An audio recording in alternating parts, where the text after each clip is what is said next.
Dylan opened the envelope. Inside was a single piece of paper. Frank Sinatra's handwriting. One sentence. That sentence stayed in Dylan's wallet for 30 years. The envelope arrived 3 days after the meeting. Not delivered by courier. Not handed over personally. Just left on the console in Studio A at Columbia Records on West 30th Street, Manhattan. Someone had placed it there, deliberately, carefully, leaning against the microphone stand where Dylan would see it when he walked in. Plain white envelope. No return address. Just Dylan, written on the front in precise, angular handwriting that belonged to a generation that still wrote letters, that still believed words on paper carried more weight than anything said aloud.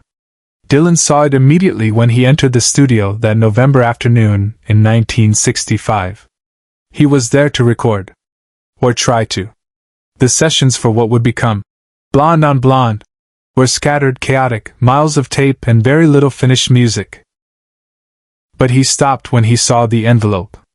He didn't open it. Not right away. He set down his guitar case. Took off his jacket. Sat on the wooden stool in front of the microphone. Looked at the envelope for a long time. The studio engineer, a young guy named Tom, watched from the control booth. "You gonna open that?" His voice crackled through the talkback speaker. Dylan didn't answer. He picked up the envelope. Felt its weight.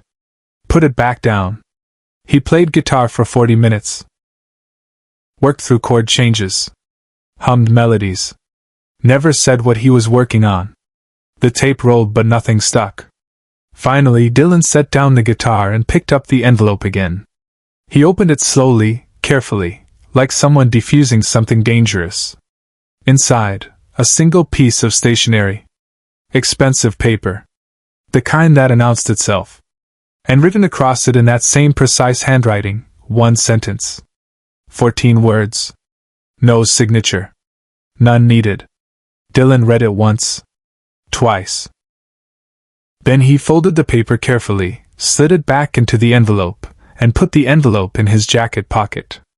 Tom's voice from the booth. "Everything okay?" "Yeah," Dylan said. His voice flat. Distant. "Everything's fine." He didn't record anything else that day. He packed up his guitar, put on his jacket, and left the studio without explanation. Dylan didn't explain himself. He never did. To understand what those 14 words meant, you need to understand what happened 3 days earlier. November 1965. The Waldorf Astoria Hotel in Manhattan. A private reception. Industry people. Executives. A few musicians. The kind of event Dylan usually avoided but had been persuaded to attend by his manager, who believed in maintaining certain relationships even when Dylan himself saw no point. Frank Sinatra was there. 50 years old. Still the biggest name in American music, though the world was changing around him, and he knew it. The British invasion had arrived. Rock and roll was everywhere. Kids didn't want swing anymore. They wanted electric guitars and long hair and Bob Dylan. Sinatra had made his feelings about Dylan clear in interviews. Called his music sung by people who can't sing, played by people who can't play, and written by people who can't write. The quote had gotten back to Dylan, of course. Everything got back to Dylan. But here they were. Same room. Same event. The old king and the young poet. Dylan stood near the bar, nursing a drink he wasn't really drinking, wanting to be anywhere else. He'd been there maybe 20 minutes when the crowd parted slightly, and he found himself face to face with Frank Sinatra. No introduction. No handshake. Just two men looking at each other across a generational divide that might as well have been a canyon. The room got quieter. People watched, waiting to see what would happen when these two worlds collided. Sinatra spoke first. "So you're the one." Dylan didn't answer. "The voice of a generation," Sinatra continued, his tone impossible to read. "That's what they say." "They say a lot of things," Dylan replied quietly. Sinatra studied him. Those blue eyes that had stared down mobsters and presidents, and every hard thing the 20th century had thrown at him. He was looking at Dylan the way a jeweler looks at a stone under magnification, searching for flaws, for authenticity, for value. "You believe what they say about you?" Sinatra asked. "No." "Good. Because it's a lot of weight to carry. Being somebody's idea of something." Dylan met his eyes. "You know." Something shifted in Sinatra's expression. Not quite a smile. More like recognition. The acknowledgement that passes between people who understand the same burden. "I know what it's like," Sinatra said, his voice lower now. "To have people need you to be something you're not sure you ever were.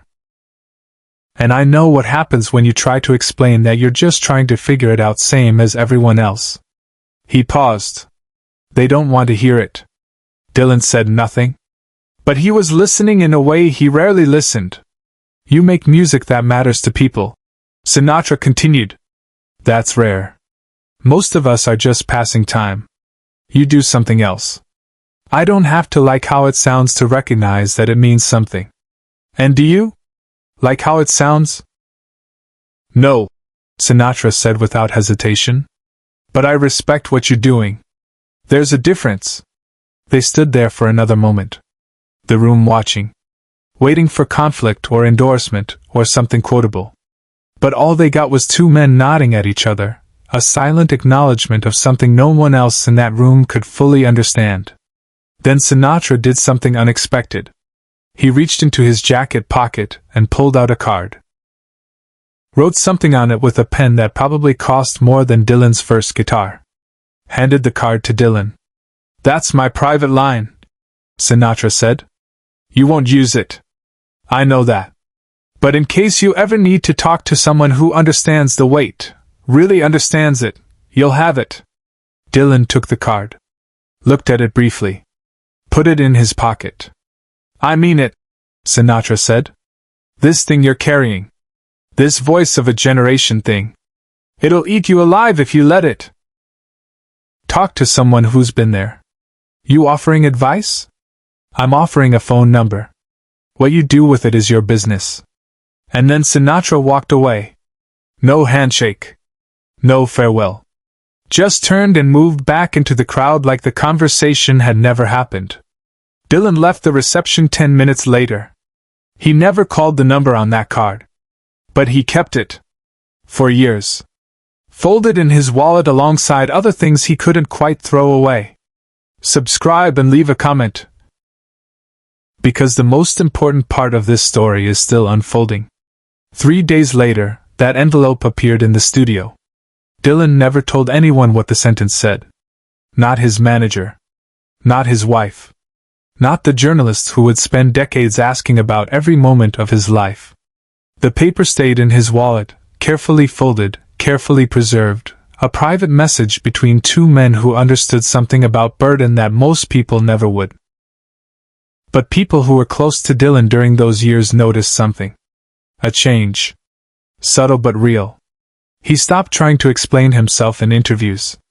When journalists asked him what his songs meant, he'd give cryptic answers or change the subject or sometimes just walk away.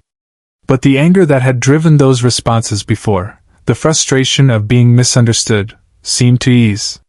He started writing differently too. Less concerned with being the voice of anything. More interested in the music itself, the words themselves, the strange spaces between what's said and what's meant. In 1966, he had his motorcycle accident. Stepped away from touring. Disappeared into Woodstock. Let the world think whatever it wanted to think. When he came back, first slowly, then more fully, he was different. Quieter. Less interested in prophecy, more interested in craft. The man who had carried a generation's expectations like a cross had somehow learned to set it down without abandoning the work. Away from the spotlight, Dylan made a choice no one expected. Years passed. Decades. Sinatra kept performing, kept recording, kept being Frank Sinatra until his body finally gave out and he couldn't anymore. Dylan kept writing, kept touring, kept being Bob Dylan in all the contradictory ways that meant. They never spoke again after that night at the Waldorf. Never crossed paths at another event. Never acknowledged the conversation publicly. But in 1998, when Frank Sinatra died, Dylan was performing in Europe. Mid-tour. 17 shows in 21 days. The kind of grueling schedule Dylan had been maintaining for years, this endless compulsion to keep moving, keep playing, never stop. The news reached him backstage in Amsterdam. 30 minutes before showtime. Someone from his management team told him, Frank Sinatra passed away. Thought you'd want to know. Dylan didn't say anything. Just nodded. Sat down on a road case in the hallway backstage. The crew moved around him, setting up, doing the 1,000 tasks that make a concert happen. Dylan sat very still. His guitar tech, a guy who'd been with him for 15 years, approached carefully. You okay, Bob? Yeah. Need anything? Dylan reached into his jacket, a different jacket than 1965, but the gesture the same, and pulled out his wallet. From behind credit cards and cash and receipts, he withdrew a small, carefully folded piece of paper. Worn at the edges. The creases deep from being folded and unfolded countless times over 3 decades. He looked at it for a long time. Then he put it back in his wallet. I'm fine, Dylan said. Let's do the show. That night, Dylan performed for 90 minutes. Standard set list. Standard arrangement. But at the end of the show, instead of walking off stage after the last encore, he stood at the microphone for a moment longer than usual. Frank Sinatra died today, he said to the audience. His voice flat, matter-of-fact. He was a complicated man. Lived a complicated life. Made beautiful things. Sometimes hurt people. Same as most of us. He paused. He understood something about carrying weight. About what it costs to be the person other people need you to be. And he tried to tell me that. Long time ago. The audience was silent. Thousands of people waiting to see if Dylan would say more. He didn't. He just nodded once, to himself, to Sinatra, to something no one else could see, and walked off stage. What followed stayed with everyone who witnessed it, long after the sound faded. After Dylan retired from active touring in his later years, a journalist finally asked him about Sinatra. About that meeting in 1965. About whether it was true they'd spoken. We talked. Dylan confirmed. What did you talk about? Being misunderstood. And what did he say? Dylan was quiet for a long time. Then, he said that people will make you into whatever they need you to be. And you can spend your whole life fighting that, or you can just do the work and let them think what they want. The work is what matters. Not what people call it. Is that what you've tried to do? I don't know. I'm still figuring it out. Did he give you any advice? Anything specific? Dylan smiled slightly. The smile of someone remembering something private, something valuable. He sent me a message. After we met. 1 sentence. I kept it. What did it say? That's between him and me. The journalist pushed. Of course. That's what journalists do. Can you at least tell us the gist of it? Dylan considered. Then, it said what it needed to say. And I understood it. That's enough. He never revealed the actual words. Not in that interview. Not in any interview. The sentence remained private, a message from one man carrying impossible weight to another, advice that only made sense to people who'd stood where they stood. But people who knew Dylan well, who worked with him in his final years, said he still carried that paper in his wallet. Still took it out sometimes. Still read those 14 words that Frank Sinatra had written in careful, precise handwriting 30 years earlier. What did the sentence say? Only 2 people ever knew. One of them took it to his grave in 1998. The other kept it folded in his wallet until words stopped matching and only the music remained. But those who watched Dylan closely over the decades noticed something. He stopped fighting the weight. He stopped trying to be understood. He just did the work. Share and subscribe, Some stories deserve to be remembered. Maybe that was the message. Maybe Sinatra told him something Dylan already knew but needed to hear from someone who'd survived it. That the voice of a generation is just one man with a guitar, trying to get through the day. That the work matters. That everything else is just noise. The paper stayed in Dylan's wallet until he died. His family found it when they went through his belongings. 14 words in Sinatra's handwriting. They never revealed what it said. Some messages are meant to stay private. Between two men who understood the weight. Between the old king and the young poet.